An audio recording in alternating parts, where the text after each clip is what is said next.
If you have fought crabgrass for more than one summer, you already know the strange part. You pull it, you spray it, you pour something on it, and next June it comes back thicker than before. Most people conclude they did something wrong or that they simply have bad soil. Neither is usually true. The reason crabgrass keeps winning is that almost everything sold to you treats the plant you can see and ignores the thing that actually decides the outcome. By the end of this video, you will understand crabgrass better than the person who comes to spray your lawn, and you will know exactly which of the 10 things below actually move the needle and which are a waste of a Saturday. Before we start, one quick thing. If you find this useful, subscribe. This channel exists to explain the mechanism, not to sell you a monthly visit. That is the whole point. Let us begin with the single most important fact, because it reframes everything else. Tip number 1. Crabgrass is an annual, and that changes the entire strategy. Crabgrass is a summer annual grass. The plant you are looking at in August will be dead by the first hard frost, every single time, no matter what you do. It does not come back from the root the following year, it comes back from seed. One untreated crabgrass plant can produce thousands of seeds before it dies, and those seeds sit in the top layer of your soil waiting. So when you fight the green plant in midsummer, you are fighting a plant that is already dying on its own schedule. The battle that matters happened months earlier, underground, with the seeds.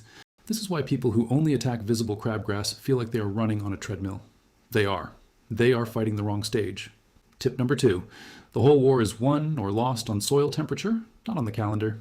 Here is the number to remember. Crabgrass seeds begin to germinate when the soil at a depth of 2 inches holds around 55 degrees Fahrenheit for 3 to 4 days in a row. Notice that I said soil temperature, not air temperature, and not a date on the calendar. This is the mistake that quietly ruins most lawns. People apply their prevention by the calendar the same weekend every year, and the soil does not care what the calendar says.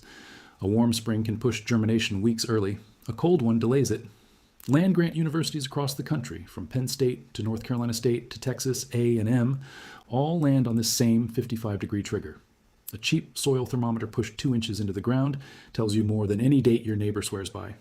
Tip number 3, prevention beats cure, and it is not close. Once you understand the seed and the temperature, the strategy writes itself. You want to stop the seeds from ever becoming plants. That is what a pre-emergent does. It creates a thin barrier in the top layer of soil that interrupts the seedling before it establishes. The catch is timing, and this is where most people fail. The barrier has to already be in place before the soil reaches that 55-degree mark. If you wait until you see crabgrass, the pre-emergent window has already closed. You're now too late for prevention and stuck with the harder, weaker option of treating grown plants. Apply when the soil is climbing through the low 50s, not when you see green blades. Early is recoverable. Late is not. Tip number 4. One application is rarely enough, and here's the reason. Crabgrass seeds do not all wake up on the same morning. Seeds near warm pavement, on south-facing slopes, and in bare-thin spots germinate first. Seeds deeper and in shadier spots come later. That germination window can stretch across many weeks. A single pre-emergent barrier slowly breaks down, and in warm, moist soil it breaks down faster. This is why turf programs talk about splitting the work across the season rather than relying on one heroic application in spring. The exact split, the rates, and the spacing between applications depend on your product and your region, and getting that math right is what separates a lawn that stays clean from one that breaks through in July. I will come back to where you can get that worked out precisely. Tip number 5, and this is the one almost nobody talks about. Your mower is a crabgrass tool. This is not a soft tip. There's hard field data behind it, and it is dramatic. Researchers at North Carolina State University grew tall fescue at 4 different mowing heights and measured how much crabgrass moved in. At 1 inch, the lawn ended the season with about 95% crabgrass cover. At 2 inches, around 48%. At 3 inches, about 13%. At 4 inches, essentially 0. Read that again. The only thing that changed was how short they cut the grass. Same lawn, same seeds, same weather. The mechanism is simple. Crabgrass seeds need light to germinate. Taller grass shades the soil surface and starves those seeds of the light they need, while also growing a denser, more competitive turf above them. Cutting your lawn short does not make it look like a golf green. It opens the door and invites crabgrass in. This single change, raising your mowing height, costs nothing and is often more powerful than anything you spray. Tip number 6. Crabgrass is a symptom, not the disease. Stop and absorb this because it reorganizes how you think about your whole lawn.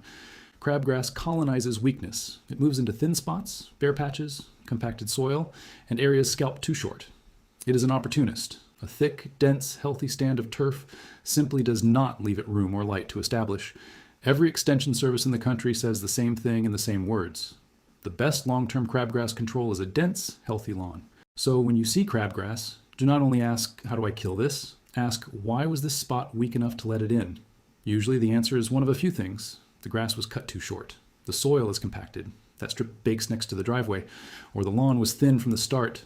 Fix the weakness, and the crabgrass loses its entry point. Chase only the plant, and you will be back here next year. Tip number 7, be honest about what vinegar and natural sprays actually do. You have seen the videos. Pour household vinegar on crabgrass. Watch it brown. Problem solved. I have to be straight with you about this one. Ordinary kitchen vinegar at 5% acetic acid can burn the top growth of very young weeds, seedlings, with only 1 or 2 leaves. On anything more established, it browns the leaves and the plant regrows from the root. A United States Department of Agriculture study using a much stronger 20% horticultural acid at high volume achieved crabgrass control somewhere in the range of roughly 28 to 45%.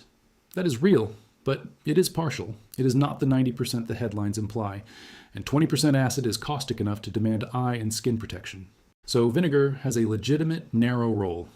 It is a spot tool for young seedlings and cracks in pavement used carefully. It is not a lawn-wide miracle, and anyone who tells you it erases crabgrass overnight is selling you the headline, not the result. Tip number 8, if you missed the prevention window, treat them while they are babies. Sometimes spring gets away from you and the crabgrass is already up. You're now in post-emergent territory and timing still rules everything. Young crabgrass, before it branches out into multiple stems, is far easier to knock back than a sprawling mature clump that has already set seed.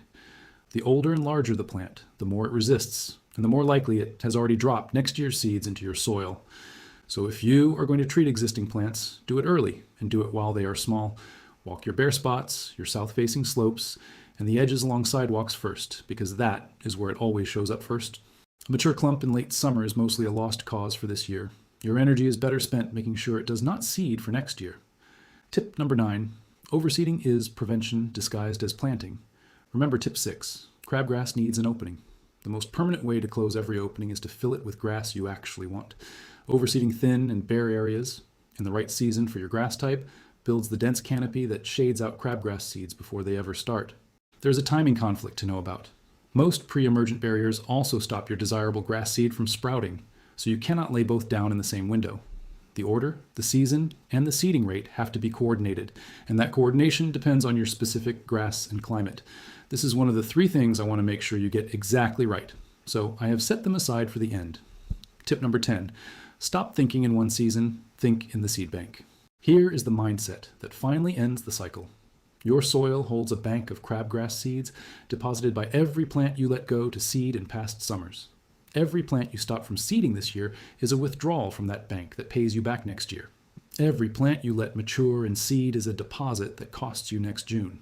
One clean season does not empty the bank because seeds can stay viable for years. But 2 or 3 consistent seasons, mowing high, preventing early, overseeding the gaps, drains it dramatically. People who finally beat crabgrass did not find a magic spray. They stopped feeding the bank year after year until the pressure simply fell away. That is the whole game. Now, the 3 pieces I promised to set aside.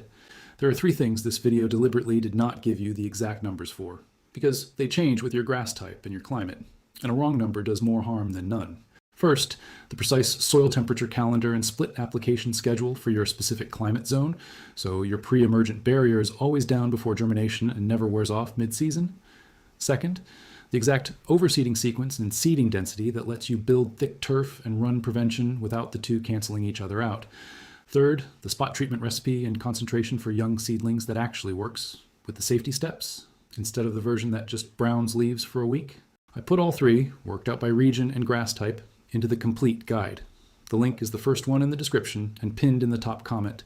If this changed how you see your lawn, subscribe. Because the next video shows the exact mowing and watering rhythm that builds the dense turf crabgrass cannot enter. Thank you for watching, and I will see you in the next one.